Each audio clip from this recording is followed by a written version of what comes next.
On today's show, back at it again with the blue Kirby sweater. It is your boy talking about the Padres bullpen as a whole. That's right, it's a player's review episode talking about the Padres bullpen in 2024. The good, the bad, kind of a little bit of a tale of two cities pre-deadline and post-deadline and projecting it for the future and a whole lot more. So let's get into it.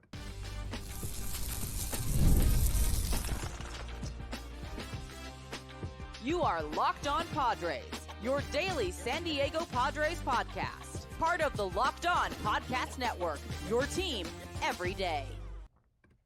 Greetings, ladies and gentlemen, and welcome to another edition of Locked On Padres podcast, which is part of the Locked On Podcast Network, your team every day. As always, I'm your host with sometimes, occasionally, but certainly not always the most, Javier Reyes. You can follow me on Twitter at Javapeno and X, JAV, whichever one, Twitter/X, I don't care anymore what you guys call it, or at Blue Sky at the same handle, at Javapeno, JAVIIPENO. You can find some of my other baseball-related work at justspaceball.com, where I write for them. I write different articles. I write all sorts of silly stuff there, and I also write for the newsletter, which is a nice little, you guys know how newsletters rock. I'll be contributing to that. You'll be able to tell, especially when I'm writing certain blurbs and whatnot. So go check that out. And also just stay tuned and continue to send me all of your questions on those social handles because I like answering your questions, especially when things get a little bit slow during the off season. Today's episode, guys, is brought to you, though, by one of our classic sponsors, and that is our good friends over at FanDuel. You can start this season with a big return. On FanDuel, new customers can place a $5 bet, and you'll get started with $150 in bonus bets if you win your first $5 bet. Visit FanDuel.com to get started. And here's the thing, everybody. It's not necessarily the most fun podcast. I know. Because we're not talking about a specific player. We're not talking about all the Tatis and the Bogarts and the Merrill and the Manny. By the way, really funny video that I retweeted onto the Locked On Padres account. Speaking of Manny, go check out. There was this, I guess, contest in Japan to imitate Manny Machado and all these people. It was really, really funny and unbelievably on point.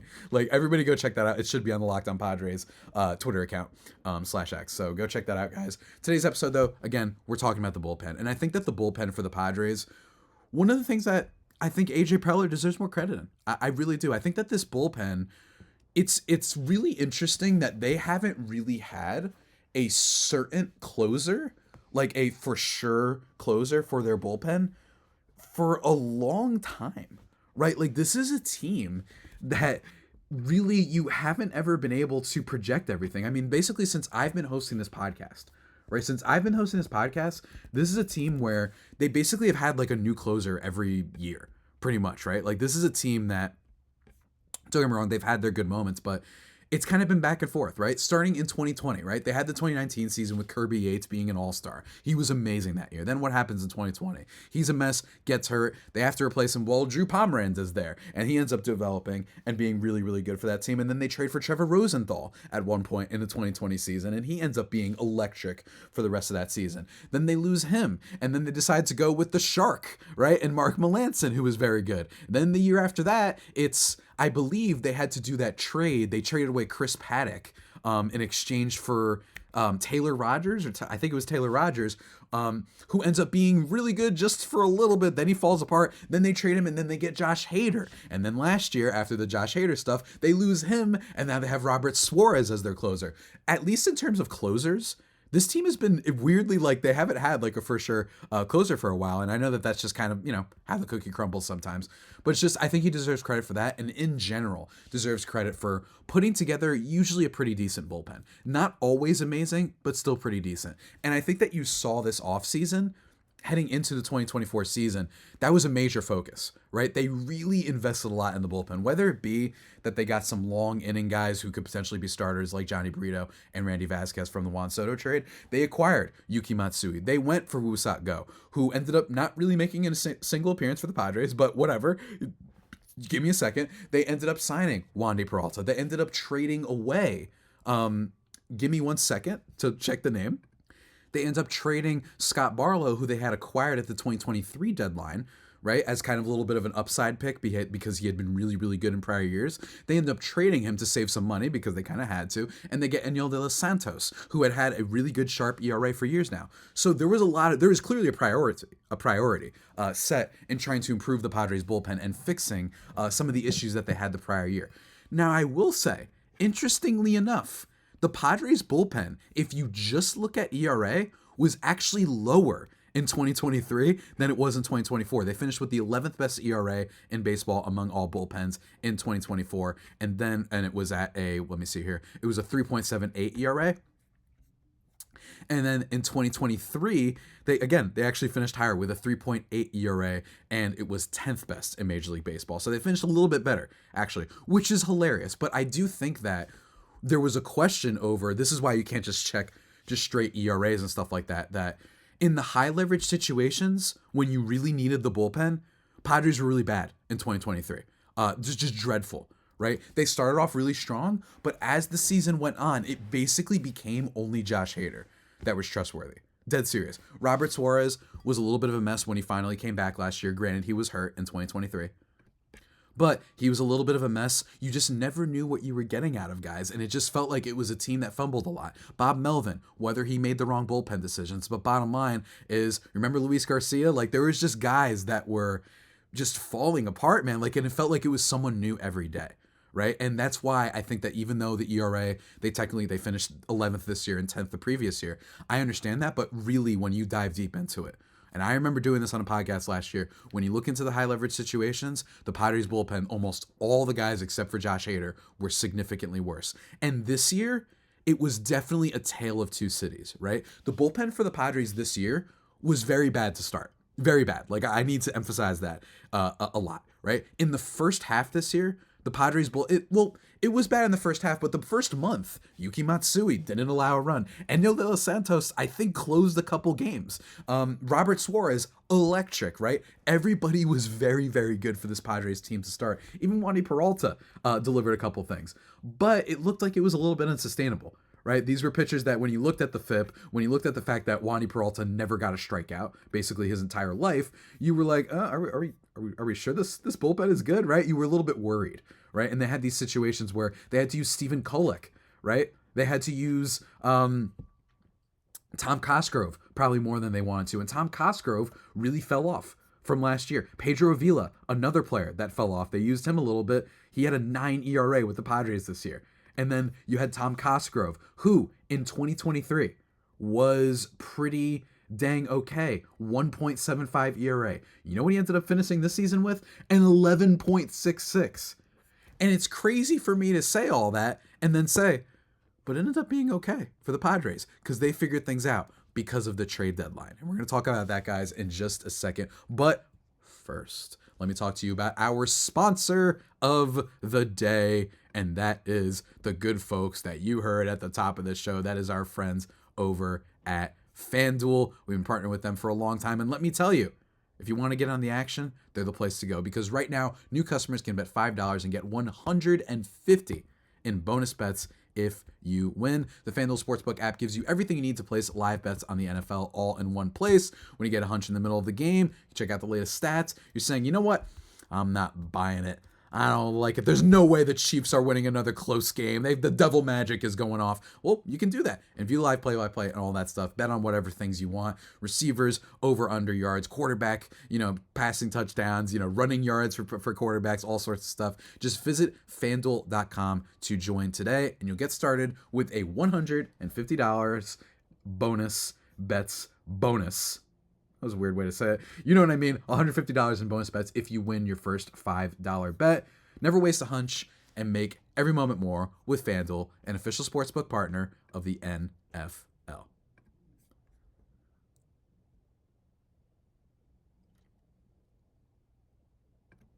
And just like that, everybody, we're back here thriving and most certainly vibing on the Locked On Padres podcast, showing off my lovely water bottle with my straw hat and my Miles Morales sticker, because why not? I'm feeling it. Why not? Well, let me tell you. But let's dive deep into what went right and what went wrong for the Padres bullpen in 2024, which I do think was better, even if the ERAs weren't, like I was talking about before, the same way. First of all, one thing that happened is that they were really great to start off the season, right? Even the players that end up becoming a mess, Enyel De Los Santos, 2.19 ERA in March and April. And again, was really, really good. Yes, he was a little bit, he would give up some home runs every now and then. He gave up 2. But overall, he was really dang good for this team. And you got him basically on a nickel, and it was a classic like, hey, they saved money. They saved money on this guy, and they were able to just say, you know what, we saved about like, what was it, like $4 million from him and Scott Barlow. That looked like a win. Of course, it ends up falling off, and we'll get to that in a second. But you also had Yuki Matsui. Yuki Matsui to start off the season was excellent as well. And by the way, was still a good pitcher, but especially at the beginning of the season, if I'm not mistaken, I think he was coming in and just throwing gas, man. Everybody was like, my God, this guy's amazing. 2.45 ERA in the month of March and April for Yuki Matsui. But of course, again, the big thing that happened with this team is that it was Wandy Peralta, it was Enyel De Los Santos, it was Pedro Avila, and it was Tom Cosgrove that were just not any good. Cosgrove and Avila were 2 players that fell off compared to where they were the previous year, right? In 2023, Pedro Avila, 3.22 ERA with the Padres. Now, his FIP was a little bit higher, 3.67. He did walk more batters than you would like, but he made up for it, and he was at least okay.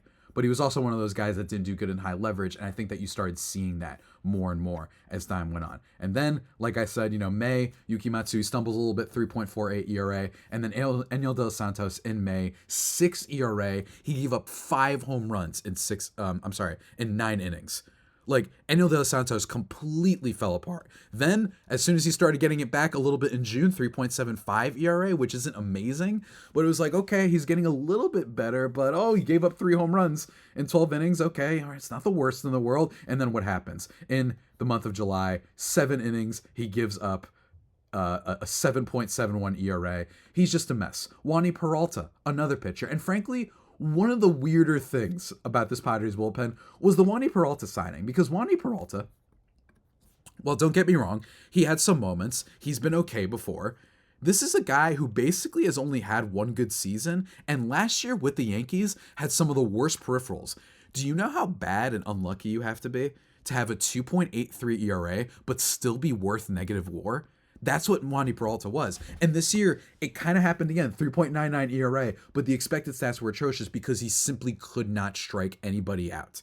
That was Wandy Peralta's problem, right? Never missed any at-bats. He didn't have the worst walk rate in the world, but a 13.6% K rate, that was the lowest he'd had since 2018 with the Reds, right? He was just not missing bats. So even though he wasn't necessarily giving up the hardest of contact, it didn't matter because he would either walk the guy or he would just, he would just fall apart eventually. Like, that was just kind of the situation. And then Tom Cosgrove is a good example of what happens when you trust a little bit too much this breakout player for you. Don't get me wrong, maybe he still has some potential at 28 years old, but kind of shows you xFIP last year of 4.91 and a FIP of 3.7.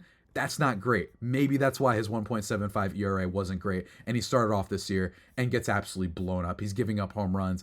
The team is blowing leads, all sorts of stuff. If you guys remember the Rockies game, that was when I think we entered like DEFCON 4. Or DEFCON 1, whichever is the higher one, for the Padres bullpen when they gave up like an 8-run lead to the Rockies. I remember getting on a train when that happened, and I was like, you got to be kidding me, man. This can't be real. It was a mess. So some changes were needed. In the first half, the Padres bullpen ERA was 4.07, which ranked 17th in all of baseball. My gosh, that's really bad. But then you had the second half. My voice cracked there a little bit, in which the Padres, and by second half, let's say post All-Star break, right? The second half, they had a 3.19 ERA. That is a significant improvement. And it wasn't just because all these guys got better. No, AJ Preller, deservedly so, made changes in the second half. They ranked 6th, again, among all Major League Baseball and bullpens. And in the month of August, following all their trade acquisitions, they were first in FIP, Sierra, WAR, strikeout rate. It was instrumental to why they were so good. And this wasn't a fluky bullpen the way that it was in 23, right? This is a bullpen with a lot of guys that actually produced. And a big reason for that is because now don't get me wrong, we can argue, and I was a big, I was a huge critic of the Padres bullpen at the deadline. And don't get me wrong, if they end up just not choking in the playoffs, It worked. The Padres bullpen was great. Hey, remember when I was talking about in the Dylan Cease episode how, I defended him because he's not the only one that got blown up, right? You know who kept them in those games? The Padres bullpen with Tanner Scott, with Bryan Hoeing, who was just an extra piece, with Jason Adam. All those guys came in and they were great. And by the way, even some of their not so great guys like Stephen Kolek, who they had to use a lot, he had some peripherals that were actually suggesting he got a little bit unlucky this year. 5.21 ERA. I'm not saying he's amazing, but he produced a really good ground ball rate of 55.9%, which was one of the highest among all the bullpen relievers in the Padres pen, and 3.57 expected ERA. Or I'm sorry, a 3.57 FIP and a 3.46 xFIP. Stephen Kolek, even some of their worst bullpen guys were still pretty good. And that was what was so great. And Tanner Scott, man, I mean, for him to be on this team for just a little bit, 2.73 ERA for him. Jason Adam, 1.01 ERA for him.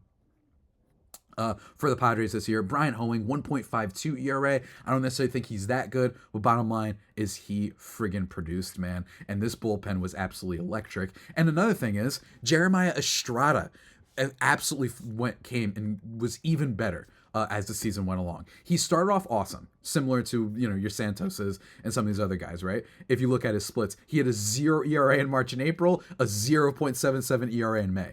This guy became a star, and he was a guy that bounced around a lot of teams. But then you got a little bit nervous. 7.15 ERA out of nowhere in June, but it looked like it was a little bit of an injury thing, right? So don't get me wrong, he had some bad moments, and then in August he had a 6.52. But overall, he was more extreme than the Dylan Cease splits.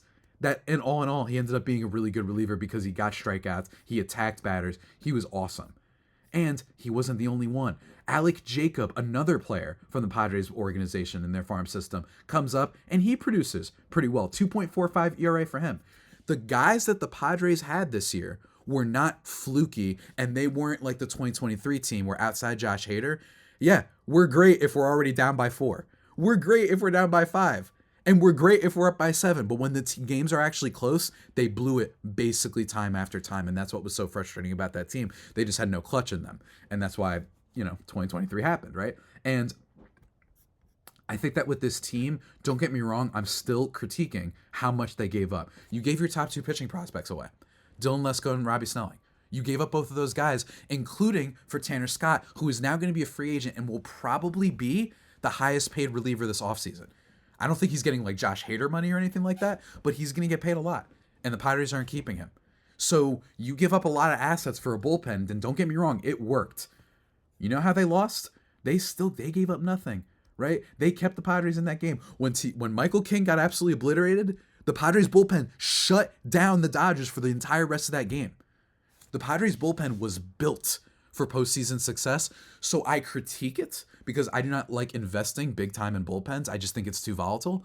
But you got to give credit for the fact that it was not their fault they lost. You knew if we're going for it, we have to get guys that we know will be awesome in the postseason. We have to get guys who can face Shohei Ohtani. Tanner Scott faced Shohei Ohtani 4 times, got like 2 strikeouts, 2 groundouts, everything. He was there. They brought in players specifically to face the Dodgers, and they succeeded. So when you look at it from that perspective, I can't hate on it. I'm just saying you did give up a lot of assets for the bullpen. But all in all, this was just such a revelation year. I think for the Padres bullpen, it was awesome, right? That month of August, and don't get me wrong, yes, they went a little bit downhill. That's why they didn't finish first, right? But they finished 6th overall in the second half in terms of their ERA. I think that this bullpen was just so dynamic. Even when they brought up Sean Reynolds for a couple innings, right? They have stuff. Guys produced this year. I don't necessarily know if Sean Reynolds is an amazing player, but man, he had a crazy strikeout rate. I'll tell you that much. He had a 42.9% strikeout rate, granted in just 11 innings, but he was amazing. 0.82 ERA. Maybe he has a future with this Padres team at just 26 years old. And it's for that reason why we got to talk about this bullpen going forward. Because some people are going to be nervous about, well, they're losing Tanner Scott. Like, what are we going to do? And Javi, what about Robert Suarez? You haven't talked about him a lot. Yeah, I haven't talked about him a lot because Robert Suarez, I do think is a little bit of a player that I think can regress a little bit. I really do, because I don't think he gets nearly as many strikeouts as you would like for someone who throws and pitches like a guy who needs a lot of strikeouts. He had a strikeout rate of 31.9% his rookie year. which granted was at the age of 31, which is wild to think about. Congratulations to Robert Suarez on a long journey to superstardom. But with him, then 22.9% strikeout rate in 2023, 22.9 this year. 6.2% walk rate was really what helped him and did a lot better. But overall, you look at his FIP, his xFIP, 3.49, 3.81. It leaves you a little bit like there might be some regression here. So you combine that with the youth of this bullpen. You combine that with the fact that they're losing Tanner Scott, and you might have some questions. But y'all, I think the Padres bullpen, they don't have to do a thing going forward. My worry for losing Tanner Scott is a -3. Hold on. I am 0% worried. Let's just put it that way. Well, maybe 1% worried about the Padres bullpen for this next year. And we're going to talk about that because I think that this Padres bullpen potentially could be even better because I think they know what they have and I think they know what not to use nearly as much. We're going to get to that in just a second, guys. But first, a word from our sponsors.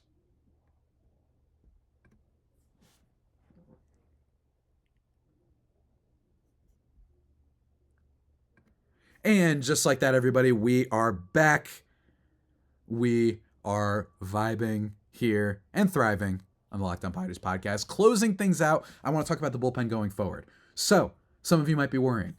Well, no Tanner Scott, and you're saying Robert Suarez might have a regression. So what the heck are we going to do? There's a couple things. Number one, I think Jeremiah Estrada is a stud. I do. I think this guy has crazy, crazy stuff, and that's what matters the most, in my opinion. And he's super young, too. This is still a guy at 26 years old. Go look at this man's Savant page, man. Seriously. This guy is an absolute freak. The only thing that worries him a little bit is that he's not good at necessarily generating ground balls a lot, so it's a lot of strikeouts. But that's kind of what you look for in a bullpen guy. That's kind of what they're supposed to do. This isn't a starting pitcher where you're like, hey, I don't want a guy who's going to get older and older and pitch, and it's a really grueling marathon to be relying solely on his strikeout rate. With Jeremiah Estrada, this guy was in the 97th percentile of expected ERA, expected batting average of the 96th percentile, fastball velocity, 92nd percentile, his chase, whiff, and strikeout rates. He had a 37.3 strikeout rate. I think that's going to get better because when you think about, or not necessarily better, but I think that my thing with him, and also, by the way, expected ERA of 2.53, suggesting he got even a little bit unlucky this year. My thing with Estrada is this. This guy attacks. He's got a little bit more pitch variety than I think he gets credit for. I think that he knows how to use more than just the four-seamer. I think that his slider and his split finger are both very, very, very good pitches, especially the split finger, which I actually think he should be using even more as a put-away pitch than he already was this year. I think he's great. Maybe even, Ruben able to cook a little bit with him. I think that with Estrada, the thing is 7.7 ERA those months. That is such a high difference from his regular. There had to have been something. Well, guess what? Turns out he was hurt. So think about that. If he just is like a 1 ERA guy, okay, maybe he's not going to be a guy who gives up 0 runs every month, but I think that that's going to be more evenly balanced, and I think he is the number 2 guy out of this bullpen. I really do, and I think he is going to thrive. I think he's a star. And then, by the way, they still have Jason Adam. And Jason Adam is a pitcher, and when I talked about this during the deadline, what I like about him is, barring, hopefully not any injuries or anything like that, Jason Adam has so many different roles that he can fit into. He can be the closer, and they still have him for next year. For basically nothing, by the way. Basically nothing. Like, it's going to be awesome. I'm pretty sure. He has a great strikeout rate, and he doesn't walk guys, and he's been doing this for a while, right? Strikeout rate at least above 30% in 4 of the last 5 seasons. This year it was 28.7%, but he was still great. Sometimes he's used as a closer. Sometimes he's a long inning relief guy. He's got a lot of variety there. Okay. Then you've got some really interesting pieces like your Steven Kolek, who I mentioned. If they used him, I wouldn't be that upset.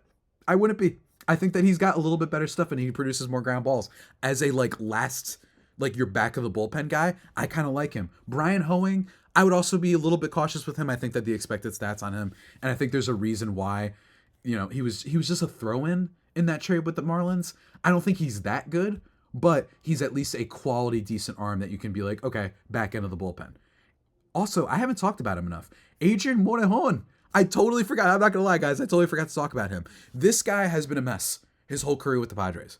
Whole career. This is a guy who was brought in, the international pool and all that, wanted him to be a starter, and he always had the velocity. He always had the stuff and the talent. His fastball velocity is among one of the best in all of baseball. Seriously. He throws hard. But then he just can never crack it as a starting pitcher. It was just too predictable. It wasn't the same. As a bullpen guy, he thrived. 2.83 ERA rate this season, 2.79 FIP. And I think it's legit, man. His stuff plus, which is something that Suarez created, which just kind of grades individual pitchers, the quality of the pitch, the movement of every pitch. He ranks in the top percentiles of basically all relief pitchers in baseball. So he's your fourth best arm? So you're telling me that we've got Estrada, right? You're telling me, give me 1 second, everybody. You're telling me that we've got Estrada, we've got Suarez, we've got Adam, and we've got Morejon as the top four. And then you've got guys like Bryan Hoeing you could just throw out there, Sean Reynolds you can just throw out there, Alec Jacob, who's still young, and we haven't talked a lot about him, but he's a guy that pitched to a 2.45 ERA this year and was getting a decent amount of strikeouts too, 29.4%. Maybe not necessarily the best ground ball rate in the world, which would make people nervous, I guess, but not me, because he gets the strikeouts. And also Yuki Matsui. Yuki Matsui is another one. I think Yuki Matsui, it wouldn't shock me if this guy at points closes out games next year. I understand that he had some really bad moments. He did this year. But it was his first season here in the States, and overall, the stuff was good. The problem with Yuki Matsui was when he didn't elevate his fastball enough. That was the problem, and that's when he would get torched. But all in all, his chase rate was in the 89th percentile this year, and his whiff rate in the 90th percentile. You know why? Because his split finger fastball is basically unhittable. This is a pitch that batters hit 193 against. By the way, his four-seam fastball, they only hit 223 against it. All of the numbers suggest he is going to be incredible next year. I think the Padres bullpen has at least 5 guys that are going to be incredible, right? Or at least could be incredible. I think even if Robert Suarez steps back, I think he'll still be like a solid closer. And he's the closer. And I think that I know people don't like this. I do believe a little bit in a closer role and experience. A little bit. I think that it matters.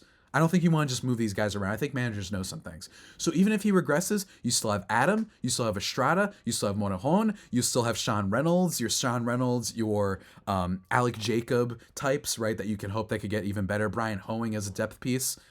And then you've got Yuki Matsui, who I think will make up for any regression that we might expect from a Robert Suarez or a Bryan Hoeing. I really do. I know that they've got some weaknesses there, but I think that with him and Jacob, I just think that this bullpen has youth, and I really think that Yuki Matsui, the big question with him, I just read you all the stuff. He just gave up home runs at the wrong time. He was really bad in high leverage situations. And what do I talk about, you guys? What do I talk to you guys about all the time when it comes to high leverage situations? When you are dreadful in high leverage situations or with runners on scoring position for 1 year, that tends to not stay the same year to year. It just doesn't. And I think that that's what's going to happen this year. I think he's going to be infinitely, infinitely better. He gave up 9 runs and 7.2 innings pitched in high leverage situations this year. It's not going to happen again. It's just not going to happen. He's not going to have all these games where he blows things. He's going to be a lot more steady, and he'll at least be average in high leverage positions whenever he's put in them, which might not even be all that much. So I think I'm really bullish on this guy. I think Matsui, bottom line is, yes, he doesn't necessarily get the most strikeouts you want at all times with that four-seam fastball, right? So it makes you a little bit nervous. He does not generate whiffs there, but his slider and split finger both carry a 40% or greater whiff rate. This is just not a fluke, guys. It's just not a fluke. They haven't hit his stuff. It's a him thing, it's a mental thing, and it's whenever he doesn't pitch high up in the zone, he gets a little bit killed. That's his problem. And overall, that's why I'm not too worried about him. So that's why, all in all, guys, I think the Padres could just leave it alone. I think their bullpen doesn't do the thing. I think this is going to be at least a top 10 bullpen again next year. I think it has even higher chances because they're not going to have pitchers who you're just relying on them to have good months or two. Like, they're not going to have a Santos thing, and I think that they're going to limit Wandy Peralta. I know that he has a contract, so he's probably going to have moments where he pitches. Maybe he can return to what he was, I think, in 2021 with the Yankees. Maybe he can do that. But it's just not going to be needed, and they're not going to throw him out there just because he's getting paid a lot, right? What's going to happen is the rest of this bullpen is going to make up for any sort of regressions. It is so deep. It is so, so deep. And even when you're worried, like me, about Suarez having a little bit of a regression, even if you're worried about a regression from you know, Bryan Hoeing. It doesn't matter, guys. I just don't think it matters. I think that this bullpen is deep. I think that they have guys, and I'm just really excited to see them going forward, right? There's not really much else to say here. And I think that they have a lot of guys, whether it be Jason Adam, whether it be Suarez, whether it be Estrada, whether it be Yuki Matsui. I think they have guys that could fill that closer role as well. I just think that they're going to have enough of a variety, right? They have lefties in Matsui and in Adrian Morejon. And Wandy Peralta, if you need him in that situation, right? Like, that's, I get it. Again, I don't love Wandy, but I just think that overall, like, you could do worse, guys. You could do worse. I think that with this team as a whole, with Alec Jacob, with all these guys, I feel like I'm repeating myself too many times. My apologies. I think the bullpen's going to be great. And I don't think it's a fluke. I think that these guys produce when the pressure's on. And you like to see that from your bullpen. They're not going to be a disaster. And I think that is one of the other reasons why starting pitching, they don't need to go out and get a Corbin Burns this year, right? And frankly, I think the Roki Sasaki thing, the bigger thing is just hoping that he doesn't go to the Dodgers. If that doesn't happen, we're in business, man. We're in business. They're going to help make up for any of the deficiencies in the starting rotation that they might have throughout times this year. I think pitching is going to be great. I'm really excited. Don't panic. The Padres bullpen, once again helping us out. We absolutely love to see it. And that about does it. I give the Padres bullpen a B+ this year, probably, only because it was really bad in the first half. And without the trade deadline, it doesn't get as great, right? But that's a big part. Trade deadlines are so synonymous with bullpens. Frankly, you kind of have to bake that in a way. So maybe I'm being too harsh because it's just relievers get traded all over the place at the deadline because they're so volatile that it could be like, yeah, we'll take this guy who just happens to be good for this year, right? But I don't think that's going to happen with the Padres. I think that Yuki Matsui is a stud. I really do. And the fact that he might be the third guy or fourth guy out of your bullpen speaks to the depth of this team. So really excited about that. Guys, that about does it for today's edition of the Locked On Padres podcast, the only pod that may be better than the Padres themselves. Feel free to subscribe wherever you get your podcasts from. Follow me on Twitter/X at Javapeno, as well as on Blue Sky, JAVIIPENO. Continue to send me all of your questions. Don't know what has happened by the time you're listening to this episode. This is me from the past. This is me from the weekend. We'll see what happens, whether or not Juan Soto signs, and whatever happens, be sure to keep it locked here. And also go check out my interview with my guy, Ryan Bergert, Padres prospect. Maybe he is going to make an appearance for the Padres bullpen this year if something happens. He's been doing all right, guys. He's got some stuff. So look forward to that. And whatever other news comes out, I got you. And until next time, stay safe and, of course, stay faithful. My Friday faithful homies, take care.